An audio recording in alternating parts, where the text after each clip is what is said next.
दुनिया की तमाम छोटी और बड़ी खबरों के लिए हमारे चैनल को सब्सक्राइब करना न भूलें और बेल का बटन जरूर दबाएं।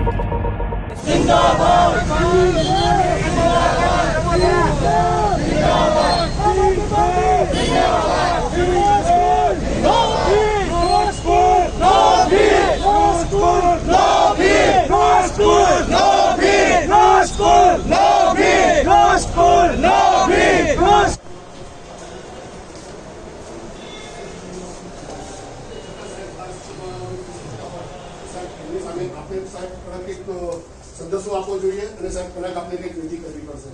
આજે એ વસ્તુ સાહેબ એની પણ સાચી છે કે આજે સ્કૂલના જે સંચાલક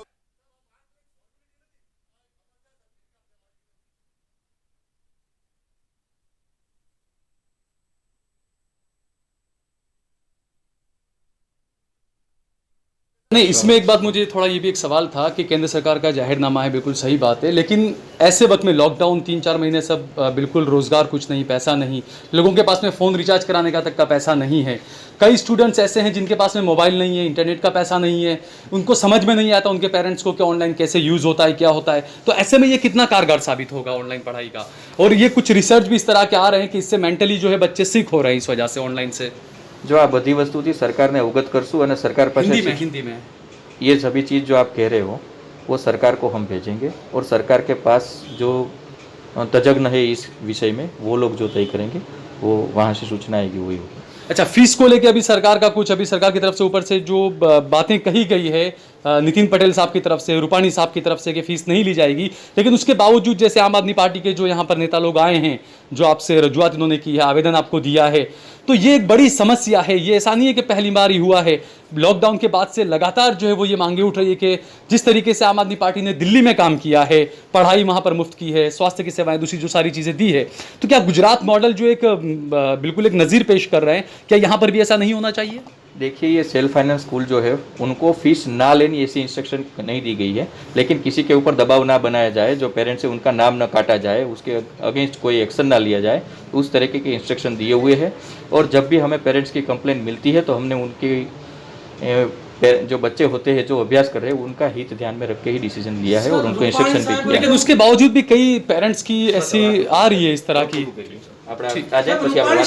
ठीक, तो ये आप देख सकते हैं कि DEO ऑफिस अहमदाबाद में जो है वो फीस को लेकर यहाँ पर आम आदमी पार्टी जिस तरीके से मेहनत में लगी हुई है, अब जैसे दिल्ली में पानी, बिजली, पढ़ाई जो फ्री का काम किया है, या जो गरीब लोग उनको जिस तरीके से फ़ायदा पहुंचाने की जो काम कर रहे हैं केजरीवाल, उसका जो अब गुजरात मॉडल जिसको मोदी और अमित शाह ने खूब चढ़ाया था, उसमें जो आम आदमी पार्टी की धमक जो है वो आज नज़र आ रही है। DEO ऑफिस में आज आम आदमी पार्टी के अहमदाबाद के अध्यक्ष हैं वो आज यहाँ पर अमजद खान, उन्होंने जो है वो DEO से आज यहाँ पर बात की, आवेदन पत्र दिया है, क्योंकि फ़ीस को लेकर स्कूल जो है वो काफ़ी प्रेशर बना रहे हैं पेरेंट्स पे। 3 महीने के लॉकडाउन के बाद लोगों के पास में खाने तक का पैसा नहीं है, ऐसे में 3-4 महीने की आखिरकार कहाँ से बच्चों की फ़ीस दी जाएगी, इसी को लेकर जो है वो आज अमजद खान यहाँ पर आए हैं। क्या हुआ, DEO साहब ने क्या आश्वासन दिया है आपको? हमने DEO साहब को बहुत विस्तार से सारी बातें समझा दी है कि आज किसी भी हाल में कोई जो विद्यार्थी है उनके वाली आज इस पोजीशन में नहीं है कि स्कूल की फ़ीस भर सके, क्योंकि आज ये कोरोना पूरे विश्व में फैला हुआ है और पूरे विश्व की आज जो हालत है ये सबकी नज़रों के सामने है।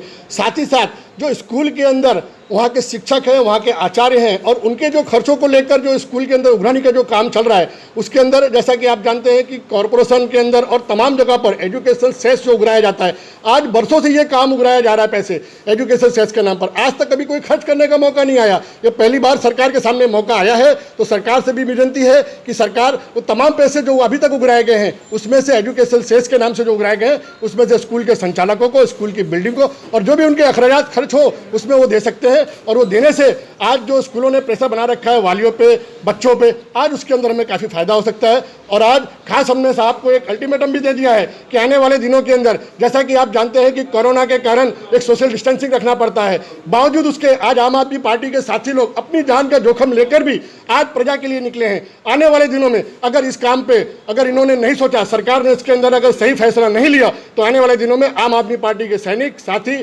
पदाधिकारी आम रोड पर उतर के धरना का भी कार्यक्रम देंगे। अच्छा, दूसरा जिस तरीके से दिल्ली में आम आदमी पार्टी ने जब सरकार बनाई, सरकार बनाने से पहले, चुनाव में जाने से पहले जिस तरीके का कामकाज किया था, वहाँ पर सड़क पर आकर प्रदर्शन किया, ये गुजरात मॉडल है। मोदी और अमित शाह का गुजरात, इसे वैसे गांधी का गुजरात है, लेकिन नज़रिया 2014 के बाद बदला, लोग इसे मोदी का गुजरात कहते हैं। तो ऐसे में क्या लगता है, आम आदमी पार्टी यहाँ पर कुछ कर पाएगी? बिल्कुल, देखिए सच के साथ जो है पूरा देश है। आज बापू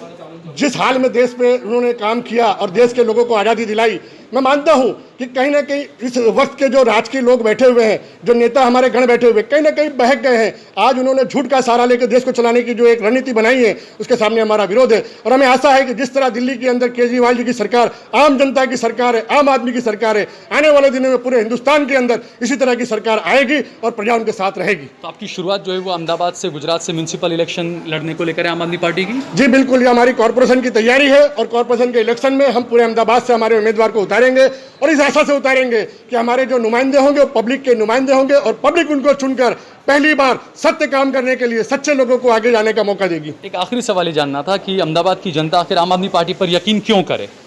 देखिए, ऐसा है कि आज तक जो लोग नेता थे उन्होंने सिर्फ बातें की हैं और आज दिल्ली में जो आम आदमी पार्टी ने किया है सबकी नज़रों के सामने है। आज मैं ये मानता हूँ कि कहीं ना कहीं लोग इसके अंदर थोड़ा सा सोच में रहते हैं कि आज आम आदमी पार्टी कैसे करेगी, लेकिन उन्हें मानना चाहिए कि जिस तरह से अगर दिल्ली में, जैसे कि ये लोग फ्री की बात करते थे, आज दिल्ली के अंदर जो सरकार चल रही है, चाहे वो हॉस्पिटल हो, चाहे एजुकेशन हो, चाहे लाइट बिल हो, चाहे तमाम वहाँ की महिलाओं की सुविधा की बात हो, तमाम सेवाएं जो दे रही है वो दे सकती है। सिर्फ यहाँ के नेताओं को, यहाँ के आगेवानों को, यहाँ की प्रजा को इस बात को समझना होगा। बहुत बहुत शुक्रिया।